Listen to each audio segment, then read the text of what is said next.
Hello and welcome to the Penn Innovators in Business Network. Today we have with us Mr. Jon Steinberg, the current president of Altice USA News and Advertising. Jon is also the founder of Cheddar, the former CEO of DailyMail, and of course the former president of BuzzFeed.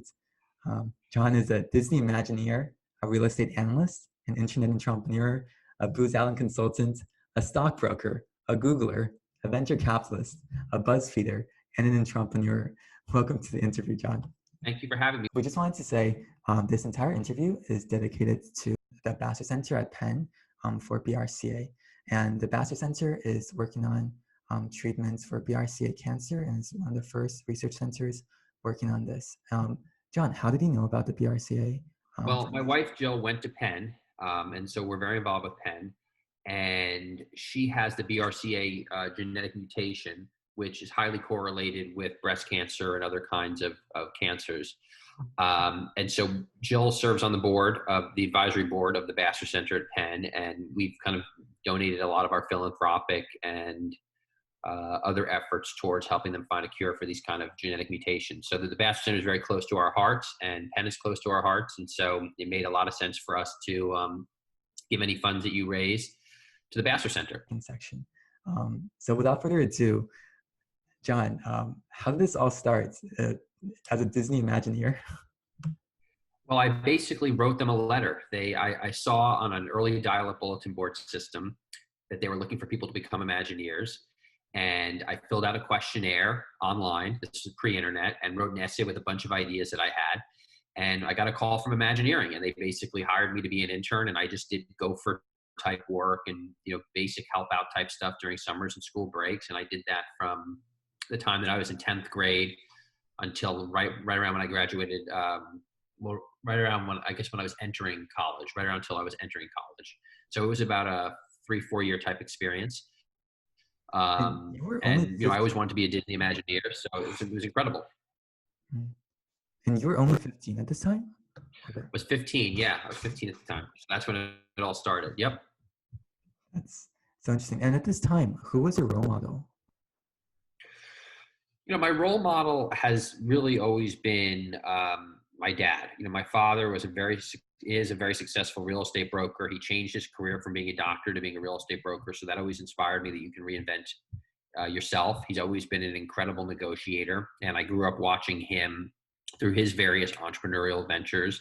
And so he was always the one that inspired me. And then the other person that the more public figure would probably be Walt Disney. I mean, I've always been kind of obsessed with all that he created out of thin air, basically, even before computers. The ability to build Disneyland and Disney World is pretty incredible when you think about all the technology we have today and what they didn't have back then. And so I would always say it's kind of a combination of my father and Walt Disney. Do you think the media side of your interests stemmed from Walt Disney? No, the video stuff sort of came later. I mean, I was always interested in media and technology, and I've always been interested in computers. The video stuff really happened when I started doing a lot of CNBC while I was at BuzzFeed, and I became obsessed with the efficiency of live video production. And I felt like there weren't a lot of people working in that area. And so when I decided I wanted to start my own company, I knew I wanted to do something in live video just because I felt like there had been so little competition there and so little innovation. And so that's really when the video stuff started for me, was it's after I'd left BuzzFeed. We did some BuzzFeed video type stuff on YouTube, but my real passion for it came when it was time to start my own company. Interesting.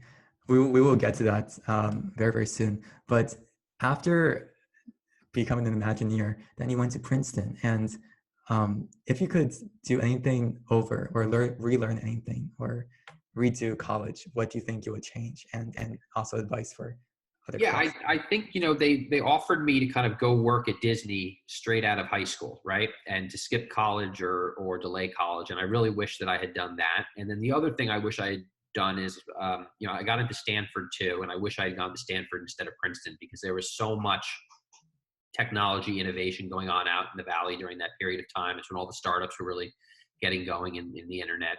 And so, Princeton was okay, but I don't feel like it was the best use of my time for 4 years, given what I wanted to do. I mean, I got a heck of a rigorous education there. I mean, the workload was enormous. I took hard classes, loved some of my professors, but I feel like I should have either worked for Imagineering instead of going to college, or at least put off college, or gone to Stanford. But, the whole idea of what would you do differently, is sort of,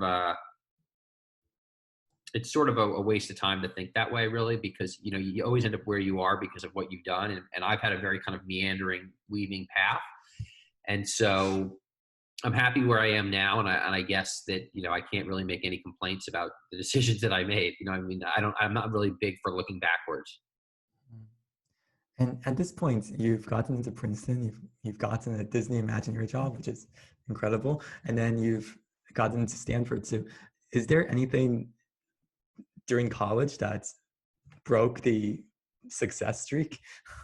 No, where the success streak really broke for me was after I graduated.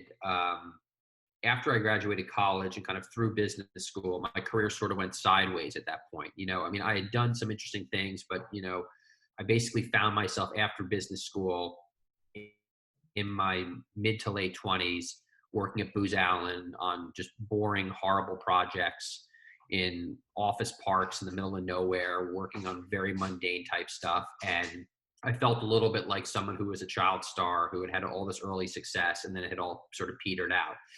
And then basically it took me a very long period of time to get back to doing something really creative. And I would say that was my work at BuzzFeed, which really didn't happen until I was, in my mid to late 30s and had already had my first child and all of these types of things. So it took me a long time. I didn't have the success of BuzzFeed until I was in my late 30s, and I didn't start my company until I was 40. And so that early success took a long time to regain. And I had a lot of kind of mediocrity and, boring type stuff going on basically for a large period of time in my 20s and 30s. I think that mediocrity and the feeling of not everything's going all right is something that a lot of college students, including me, and a lot of different students experience during college and throughout their life. How have you been able to mentally, emotionally get through those challenges? And any advice on what is your state of mind and how to get through that? I never really gave up, I guess. I never really gave up. And I always tried things, and I tried to get a job at Foursquare, and I tried to get a job at Twitter, and I built little things on their APIs, and I tried to always cold email people and tried to make my way in the world. And so, I think there were probably periods of 6 months or a year where I was just stuck at Booz Allen, or I was just stuck being a stockbroker and things weren't really going the way that I wanted to. But I always imagined that I could figure something out at some point, I always thought that I would figure something out. And, there's a quote that Martin Sorrell has that he talks about that his father had said to him, which is, no matter how dark the storm, you must feel no fear, right? And, look, I worry plenty of times and I feel plenty of fear, I guess, but I try to live up to that idea. I try to live up to the idea that, even in the darkest moments or even in the moments of the most defeat, you'll figure something out. You can figure something out if you try. If you would expand on that, what was the lowest moment in that period and how did you get through it? The lowest moment of my career was working for Booz Allen. I'd gone there to work on media projects. They put me on a defense project. I went down to Northern Virginia. I worked in a dark office building where my job was to make up PowerPoint slides about how paper should be moved through the NSA. And then every evening I went back to a hotel across the street, and then it was just back and forth like that. And then I flew out on Thursday night, or Friday morning I flew home, and it was just, I was doing work that was terribly boring. I didn't think it was important. I had gone to Princeton. I'd had the Disney experience. I'd gone to business school, and now I was doing this. And it felt to me in that moment like, how do I get my way out of here? And I kind of, I think I sulked about it for a while. And then I left Booz Allen after 10 months just because I realized that it was, they had sort of traded me a bill of goods, I think. It was not the job they had promised. I wasn't doing what I wanted to do. And I found work at my first startup. And that's when I joined. My first startup was after Booz Allen. It was called Majestic Research. It was an independent research firm. And then I kind of got the startup bug from having done that. I see. You mentioned in one of the interviews that you post all of the criticisms and negative things you have on your wall inside the house? Not all, but there was an article in Adweek that was written about how bad BuzzFeed was and that BuzzFeed was never going to be successful, and that it criticized my personality and said that I was too intense and a whole bunch of other things. And once BuzzFeed became successful, I kind of thought about that article and I framed it and I put it on my wall. And because I did it for two reasons, which is that you're basically, I think, in two phases in life. Basically, everybody thinks you're the worst or everybody thinks you're the greatest, right? And I've lived through numerous times of that cycle. I've been fired numerous times, and I've had people think I'm the greatest entrepreneur. I've had people think that my ideas are the stupidest and I'm the worst entrepreneur. And so I think that in the moments when you're on top, it's good to remember that it is always a cycle like this. You're always on top one day and the bottom the next, then you can be on top the day after that. And so I like to remember the criticism, and also I like people to know that I don't really get high on my own supply, that I never really believe that I'm as good as people say that I am, and I never really believe that I'm as bad as people say that I am either. I think that humbleness and ability to understand that is very important. And I guess as you were working on these different projects, so first you started off with BuzzFeed, then you went to DailyMail, then you went to found Cheddar. Yes. So throughout all this journey, is there one takeaway from each of these startups or each of these leadership positions that you learned that could be very good advice for students? Yeah, I think that you got to continually reinvent yourself. I joined BuzzFeed. There was 15 employees. My job was to sell advertising. And then by the time I left, I think we had like 500 people, and I was running most of the business.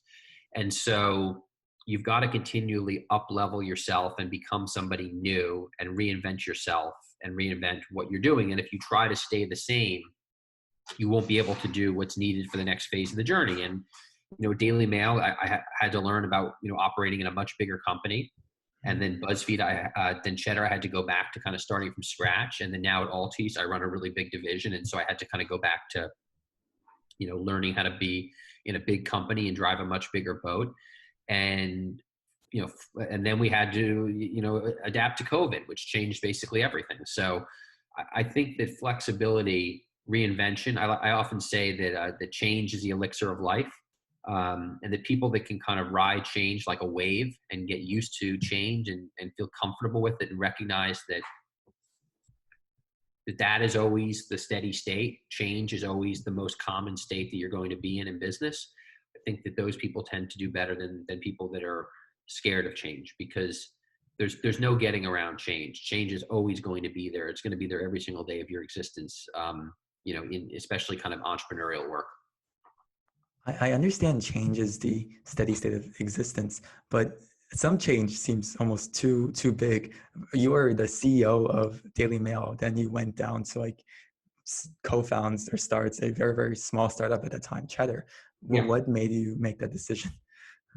I just really wanted to do my own thing, and I had been an early employee at BuzzFeed, but it was never my company, and I wasn't the founder. And I wanted to have a shot at trying to invent something myself. And I didn't want to ask anybody's permission. And I wanted it to be successful or fail based on, whether I could figure it out or not, and whether the team that I built could figure it out with me. And so that was always a craving that I had. I think that I've been on this journey of seeking out freedom, freedom of creativity, freedom to do what I want to do. And that I think has come to be one of my highest values is the ability to kind of just do what I want to do. Doing what we want to do, I think, is even. Look, for the people listening to this, you got to remember it took me 40 years to get there, right? So, I think that no one on this call should be starting a company fresh out of college. Like that's not. I mean, yeah, Mark Zuckerberg, fine. I mean, you come up with a couple examples, right? But like most of the time, there's a lot to learn. And if you want to do a startup, you need to work as an employee at a startup before you found your own startup. That's just a necessary step to get the credibility with the investors and the credibility with the people that you're going to want to be able to hire and build a team around. Yeah. I see. Yes. And then after this, so you're as a leader of these three separate companies, what have you learned as a leader that students like us who are going into large scale companies as followers or as like workers, what advice do you have as coming from the leadership position Yeah. and how we can be better followers? You have two jobs basically. Your job is to do what you're asked to do, and then your job is in your free time to invent and come up with things that move the business forward without being asked to do it.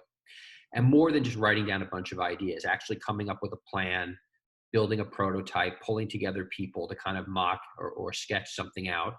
And those are the people that are really successful in companies, people who do what they're asked to do and then go above and beyond to create value for the company through kind of, when they're not asked to do so. But you really only can do that if you're doing your day job. So your day job is to do what you're told, and your night job is to invent and create something bigger. And how do you know where to start inventing, where to start benefiting the company? Yeah, well, if I knew that, I wouldn't need to ask somebody else to do it, right? I mean, that's really the enigma of the thing, which is, you're in these companies, you're young, you guys have fresh ideas, and if the leadership had all of the ideas and all the solutions, they wouldn't need to hire people, right? And people and team members need to do the tasks the company needs, and then they need to be able to push forward new ideas that the company hasn't thought of, because the company can't think of those new ideas or isn't able to think of those new ideas. So that really is the riddle that you need to solve. I see. And as students, do you have any advice for undergraduates or graduates going into the job market during the COVID period? Like, is there anything from hiring at all these three companies that you look for? Yeah. What I would say is that it's a very long road. A career is a very long road. An entrepreneurial journey is a very long and winding road. And, this is going to be a very hard time to get jobs, but it was a very hard time to get a job. In 2003, when I was graduating business school, it was a very hard time to get a job. In 2008, it was a very hard time to get a job. And so these periods come. Mm-hmm. Try to find the best job you can that lines up the best with your interests. It won't be the perfect job, but just, do it with excellence, do your best work, and then kind of take things as they come and then look for the next opportunity. But I think that for most students, now you won't be able to be too picky just because the world is in such distress right now. I see. And how did you go about it? You graduated in 1999. I think that right after the dot-com bubble. How did you find your first job? I went to the Booz Allen job. It was a horrible job. And then I was able to find a job at a startup that I liked. And I always kept my ears open, and I always networked, and I always looked around, and I always emailed people, and I always looked at where jobs were open. And so I had a very winding path, and I kind of took opportunities as they came my way. And there was a lot of imperfect things that I did, imperfect jobs that weren't the ideal fit, but they were the best fit I could find at the time. And I just always put one foot in front of the other. And that's why I've done as many things as you kind of rattled off in your opening list there. But, the perfect is the enemy of the good, right? Which is, you may find a good job. You're never going to find the perfect job. You're going to have to go through 10 jobs before you find the one that really sticks or the thing you really want to do. I see. And also, this is more as an advice for us, and just something that has been always I'm very curious. Cheddar grew as a very, very small network company, and Penn Innovators in Business is the channel that's a few friends and I started 2 years ago. Yeah. And it started off as a very, very small niche channel, but how did you start off growing the audience and growing the network, and how did you at first signal the credibility of with different network television stations? How do you signal the credibility? It took us 3 years to get the carriage that we wanted on all of the skinny bundles: Hulu, YouTube TV, Sling, Fubo, Philo, all those different platforms. And Sling, I met Charlie Ergen at an event. I followed him into the bathroom. He runs Dish. I asked him, I told him what I wanted to create. I asked him if I created it, would he put it on Sling? He said, yeah, if you're able to create that, that kind of content. So then we started doing it. We broadcast just on Facebook in the beginning. We were able to show people that we delivered on what we said we would build. And then we were able to get carriage on some of these systems. And then as we got more carriage, it kind of built upon itself. But it was really, again, it was a 3-year effort to get Cheddar put on all the different systems. And then we did a bunch of other kinds of things too. Like we created all these gadget videos that worked really well on Instagram and LinkedIn. So we modified our content so that it would work on the various platforms as well too. So, the best thing you can do to earn credibility is to tell someone you're going to do something and then go and do it. And then go back to them and say, remember when I said I would do that, I did that. And then that creates credibility more than almost anything you can do. I see. And at the beginning, Cheddar was seen as the CNBC for millennials. And 2 years later, you opened a headline news channel and network. Right. And then now, just early July, you sent a message saying that Cheddar 2.0 will be a mixture of both of them. What led to the transitions in these? Really COVID did. And we recognized that we did do a layoff, right? We had too many people for the ad market as it contracted for COVID. So we needed to make some changes. And then the other thing we recognized was that these free TV systems like Pluto, Roku Channel, Zumo were growing much faster than the pay TV platforms like Sling and Hulu. We really wanted to double down and put our best content in these free platforms. So combining allowed us to reduce the headcount to adjust to the macroeconomic impact of COVID. And then at the same time to kind of adjust the platform for this kind of growing free TV type ecosystem that we wanted to move our bet towards. Because the pay TV skinny bundles ultimately didn't grow as much as we had hoped that they would. Sling TV and YouTube TV and Hulu Live and all of those, they didn't grow as big as I had thought they would grow. And meanwhile, Roku Channel and Pluto and Zumo were growing like a weed basically. And so I wanted to reconfigure our bet and double down on that stuff. So what is this bet? What is your bet for the future of media? I think that people will get their premium dramas and comedies through SVOD services like Netflix and HBO Max and Disney Plus. And I think that there will be enormous demand for live free content that will be in news and sports and kind of general house and garden type entertainment. And I think that people will have faster and faster pipes into their homes. At Altice, we're actually rolling out fiber to the home now. I think that people will quickly all have a gig in their home. And they'll play online games, they'll stream dramas and comedies, they'll stream their live news through a variety of free services. And I think you look a couple of years out and that's really what the ecosystem looks like, I think. And traditional cable television, and what will happen to that? Traditional cable television is of enormous value and the bundle is beloved by many people and is still an incredibly important business for us, but it's not a growth business. And that's basically a fact that the broadband for every major cable company is growing and the video take is declining, right? And so that is in some ways, a melting ice cube. It's not going to go away fast because a lot of people still value the convenience and ease of use of a multi-channel bundle. But that's not, I suspect that all of you graduating are going to get broadband, but very few of you are going to get a cable box, if any of you get a cable box. So it's just a transition that's going on right now. Interesting. And because Cheddar it has a live network for 8 hours a day, or actually like the entire day. And compared to like the new trend of TikTok, which is like 10 seconds, why do you choose to have a longer form content? That's the content that I wanted to create. And, people want to watch short snackable content. It's usually user generated content. I guess if I come up with the idea for TikTok, I'd be super happy right now, but it's not really something for professional media, although we actually have 1 million followers on TikTok and we do create content for TikTok. I think TikTok will be very successful. In some ways it fills the need that I think Quibi wanted to fill, which is people, grabbing short content on the go. But we've seen many iterations of that. There was Vine before, and, there's been several different iterations of the short form 6-second type stuff. And Instagram in some ways is like that as well too, even though obviously it's not quite as short. But what's been successful there has mostly been kind of homegrown creators and not really professional media companies. And do a pre-mortem, what if this entire bet that you have of media doesn't come true? What would be the reason for that? Well, what part of it? What do you mean?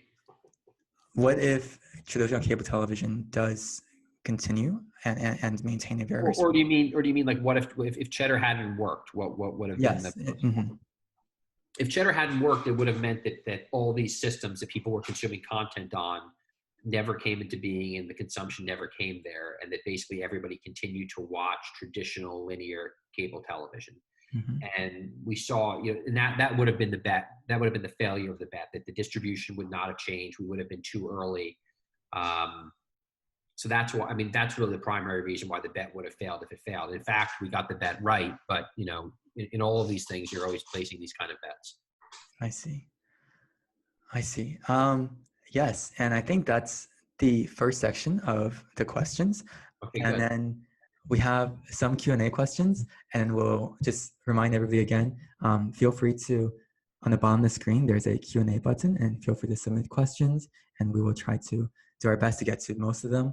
And then, so we will start with the first question, which is actually from somebody you might know. It is from Professor Paul Starr, a professor of sociology and public affairs at Princeton, who teaches a Amazing. seminar on the history of communication technologies. Yes, of course. I love Professor Starr. Yes. You were one of the students in his class, and I contacted him to see if he had any questions for you. So Okay. his question is very, very interesting. The long antitrust suit against IBM opened a way for Microsoft, and the antitrust suit against Microsoft helped open the way for Google. So now if there's an antitrust suit against Google, who might that open the way for? Is Professor Starr on, or he just sent in the question? He sent in the question. I tried to get him on, but he wasn't able to. I think, I think the history of these antitrust things has actually been, mistaken by and large. The antitrust breakup of Microsoft really kind of just threw Microsoft into disarray for many years. And he's right, it opened the way to Google. I think that there are areas that venture capitalists just don't invest in because of Google, right? And ultimately, I think that, when you look at the amount of areas that Google is successful in right now, like cloud computing and online documents and search and the like, it's very hard to get a toehold in there. However, we are seeing, we see companies like Basecamp, and we see companies like, the new email app Superhuman that everybody's excited about. And there is competition that enters into it. So ultimately, I think that these antitrust actions tend to be misguided, and they tend to just really do damage to the existing company and ensure that that existing company can't continue to effectively compete. And I feel like competition comes naturally even without those efforts. So I guess it's a long way of saying that I think that there's always been, Google is, 10 years old or something like that, right? So look at what they've accomplished in such a short period of time. Look what Twitter's accomplished in a short period of time. Facebook didn't stop Twitter from happening, right? And so I generally think you don't need these actions unless the company is really doing something that's, a restraint on trade or a restraint on competition. But in most cases, they're just successful, and so. Do you think there's any danger for a too big to fail tech company? No, I don't look out there and no, I guess I don't have an overly strong opinion on this. I don't feel like innovation is really being stifled by Google, Facebook, or Amazon. I'm sure people other than me who see it and have been in their crosshairs might have examples, but to me, nothing readily appears to me where, innovation is not happening because of these companies. I see. And the second question is, going back to BuzzFeed, what did you do when you started out that others didn't do, that enabled you to rise to the top? And if you could share a personal story or two that helps explain how this could happen to you.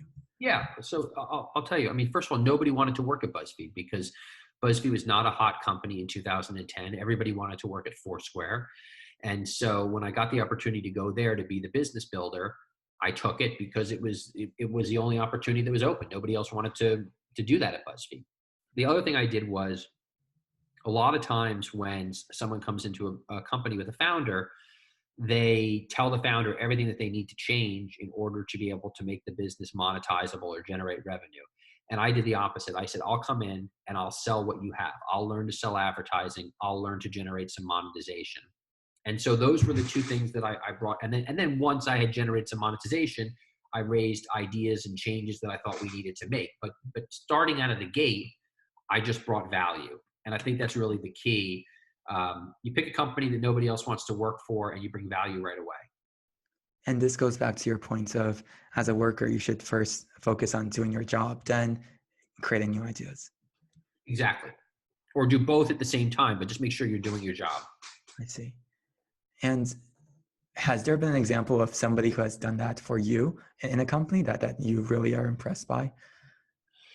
Well, I've had this partner now of, I guess, close to 7 years, a guy named Eric Harris, who's been my operational right hand at BuzzFeed and at Cheddar. And Eric continues to do that, which is he operates the business. He's the chief operating officer, and then he's continually looking at ways to create growth and opportunity for us. So yes, I mean, I think that's exactly the kind of person and people that I try to surround myself with. I see.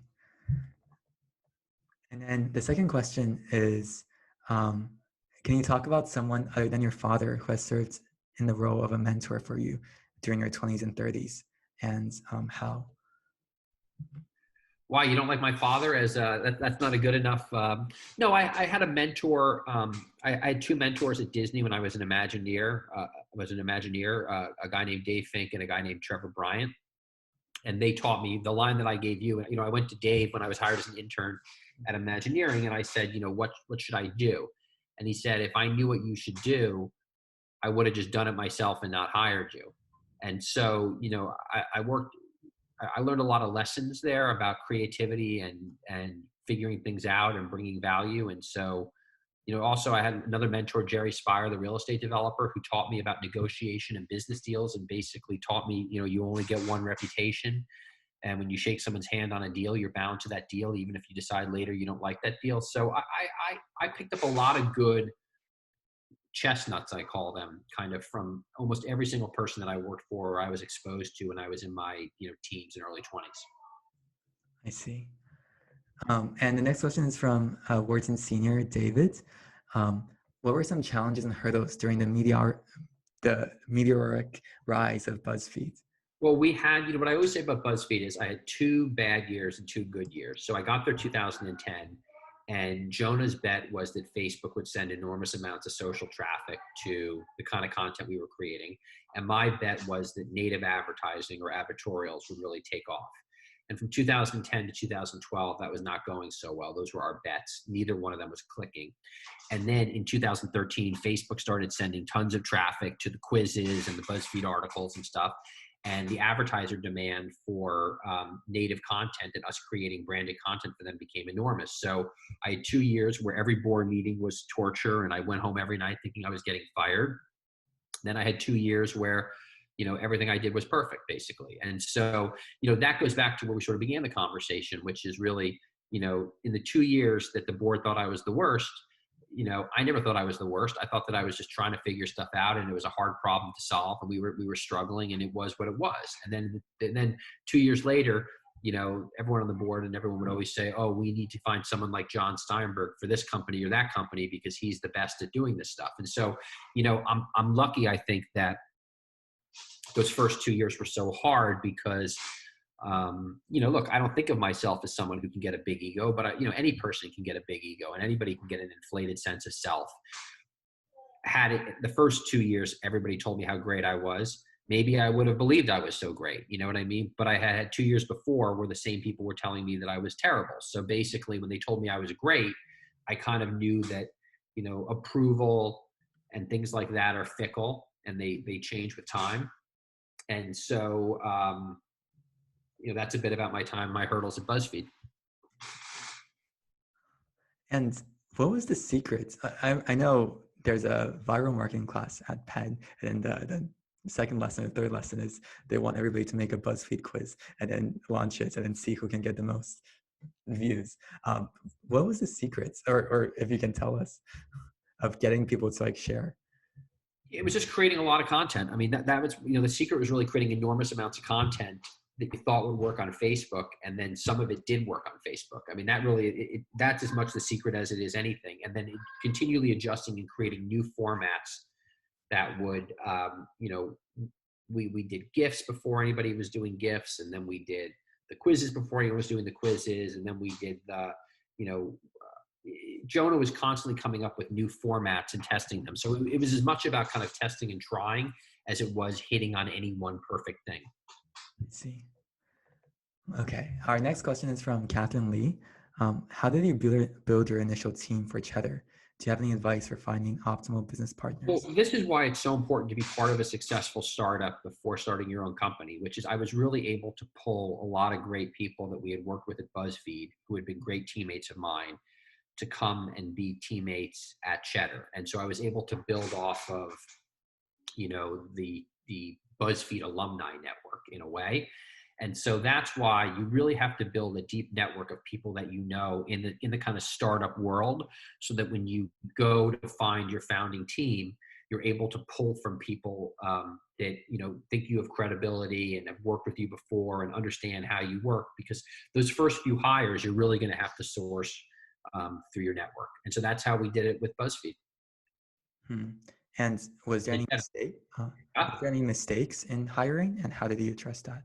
Yeah, there's always mistakes in hiring. And, I mean, obviously I'm not going to talk about individual people, but one of the things I will tell you about people is that, the person you hire is not necessarily the same person a year later, that people go through changes in their life that affects their performance. And so, people either have to adjust with the business, or changes in their personal life make them a different person. And so then they're less or more successful. But yeah, look, you have to be able to fire people. I mean, that's a really important part of the business. You've got to give timely feedback. You can't just fire someone one day with no process or reasoning. You need to go through an orderly kind of feedback process, and you need to give feedback continually in documented forums. And then, if people are not right for the business, or the business is not right for them, you need to have the ability to separate them from the company, And on the hiring process, like once you hit the initial startup phase, after you grow to a 100-person company, a 1,000-person company, how did you transition the culture and the people that you hired? You bring in even before that, you bring in a formal recruiting and HR process. You make sure that you're seeing diverse slates of candidates. You make sure you go outside your network, because your network will only bring in people that are, that are like you. So you want to kind of be able to really create diversity and inclusion. And to do that, you really need a formal process. You need to post all of your jobs. You need to, screen them to avoid biases. And then you need to have, 5 or 6 people, depending on the role, interview the slate of candidates. And then, make judgments in a very orderly fashion, as opposed to when you're trying to get the first, 3 to 10 people, you're basically, just scrambling around trying to find people who will sign on to what is a very risky endeavor. And you're typically going to be doing that through your own network, because you don't really have the infrastructure or the ability to run a formal HR process and a formal recruiting process when, you're 1 or 2 people in a room. Did that lead to a change in the organizational culture, or like how your initial team were so driven? By increasing the team size, did that change that? It's a very good question. It's very hard to keep the intensity of that first 10 or 15 people, and as you build out the organization, people own less equity. They feel less like founders. They want a great job. They're committed to the vision. Hopefully they love the company, all of those different types of things. But not everybody is going to want to make their entire life the company. Some people are just going to want to have a job. And, that was difficult for me to adjust to. I think that when we got to 50 or 100 people at Cheddar, the fact that like not everybody lived and breathed it as much as I did, and that people, just wanted great orderly jobs with a work-life balance, was hard for me to adjust to. But again, I grew and I figured it out. I think I grew and I figured it out. But yes, there is a change that goes on in each one of these stages, where it's no longer like the founding team that owns a lot of the company, that feels like the company's success is their success. you do lose some of that as you get into a bigger team. Mm. And what is the next step for Cheddar? What is next step for Altice USA as well, and Cheddar as a part of it? Well, we have our news channels. We have News 12, which are hyperlocal news networks. We have our local advertising sales. I think the next step for us is to figure out, coming out of COVID, how do we serve our clients differently? How do we serve our advertisers differently? What do we do with our news to change to consumption habits as they've been kind of, changed dramatically with COVID? I mean, this was a year that I thought we would go into. It would be about kind of inventing new things, and it's become more of a year of kind of trying to predict and figure out and adjust to all of the changes in the world. And so I think that will take us through 2020, and then towards the end of 2020 we'll begin planning for 2021. But our focus remains on advertising and news content, and I don't expect us to get into any kind of areas. We're not going to get into dramas or comedies, or we're not going to start a TikTok or anything like that. I see. And my favorite part of Cheddar is actually the YouTube videos. The explainers. Yeah, somebody else was saying that to me yesterday. Yes. And in Newsroom, there's a quote, if you open the reason people don't read dictionaries is you can look at a dictionary and you can find some word and you can learn about something very, very different or something new. And Cheddar is someone like that, in that you can click on something and learn about national parks in the United States or something very, very different. Do you have what started that idea, and how do you hope to expand it? What started that idea was that's what YouTube wants. YouTube, and the YouTube algorithm does not want clips of guests that were on Cheddar. The YouTube algorithm wants, things that are 8 to 10 minutes long that explain an idea, and that's what people consume, and that's what the algorithm favors. And so for us, it's always a question of taking what's the content we want to create, what does Cheddar stand for, and then tweaking it to work on the platform, to play by the platform's rules. If you just put what you want on these platforms, it won't necessarily work because they're so coded by algorithm, basically. I see. Amazing. Thank you so much. And Sure. Just a final note that the information for the Basser Center is on the chat group. And if you have a chance, please donate or contribute and then learn about the Basser Center. And just at the end, I think your dad said always be the last person to talk. So Jon, provide some last words. No, I think he said, no. What he always says is that when you're at a cocktail party, okay, and you're talking to people, always be the one to end the conversation, because the other person wants to move on to talk to somebody else. And if you are just keep going, you're kind of giving the person the gift of their time back. So with that, I think I'll do just that. This was a pleasure, and I hope you guys all learned something. And I'm a big fan of Penn, so thank you for all that you do, and thank you for contributing to the Basser Center. And I hope everybody has a good summer. And that's all I got. Thank you so much.